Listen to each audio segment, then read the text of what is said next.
After several big moves took place in F1 this month, Express Sport takes a look at what other moves are rumored to take place. It has been a whirlwind in the world of F1 since the 2022 season came to an end in Abu Dhabi on November 20.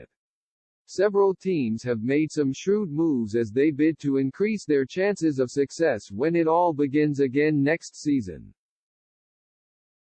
Ferrari, McLaren and Sauber were involved in a wild week which saw Frank Vasseur, Andrea Stella and Andreas Seidel all head for pastures new. The former Alfa Romeo boss will now be steering the ship of the prancing horse after team principal Mattia Binotto's departure. McLaren's executive director of racing Stella is now the team's new team principal from next season, replacing Seidel, who will become Sauber's new chief executive officer in January. Mick Schumacher is set to become Mercedes' new reserve driver, but there are the other massive changes we could see in the paddock. Reports suggest that Jost Capito is in contention to become the new team boss at Alfa Romeo. The 64-year-old left his role as Williams' team principal after 2 years earlier this month. Now a free agent, rumors suggest he may fill the vacancy at Alfa Romeo. It is believed Capito, who was formerly the highly successful World Rally boss at Volkswagen, is now a contender to lead Audi into F1 once it switches from Sauber in 2026. Apart from Capito, there are no other names around, said Roger Benoit, the veteran and highly respected correspondent for the Swiss newspaper Blick. Over at Sauber, as it stands, there are no names in the running to replace Vasseur at Hinwil. Seidel has been drafted to the role of Sauber CEO, but that will be a wider-reaching job as the Swiss team transitions to Audi over the next few seasons.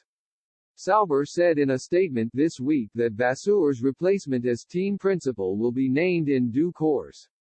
No names, the 79-year-old said to the Swiss newspaper Blick.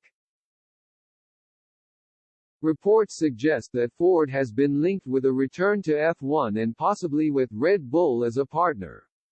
RacingNews365.com recently discussed why that step would make sense for one of the world's largest car makers, but there are still hurdles to overcome. The reports were not actively confirmed or denied by Ford Performance Global Director, Mark Rushbrook, in a recent interview for NASCAR, which the manufacturer also competes in.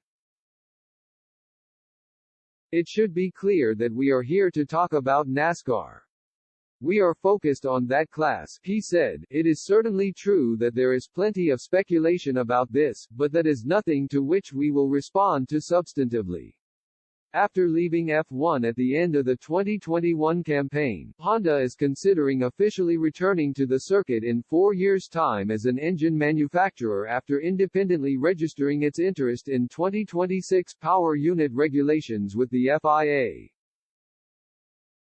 The Japanese manufacturer formally withdrew from F1 at the end of last year, but its engines continue to be used by Red Bull and AlphaTauri. Many have suggested that the Japanese manufacturer would rejoin Red Bull, who are currently using an unbadged Honda engine, but there are strong rumors that suggest Honda could well return to McLaren instead. The president of Honda Racing launched his bid with the statement that they have registered Honda as an engine manufacturer from 2026 with the F1 sporting authorities. The 2026 regulations are moving towards carbon neutrality, which we are also promoting as a manufacturer. Our objectives therefore match.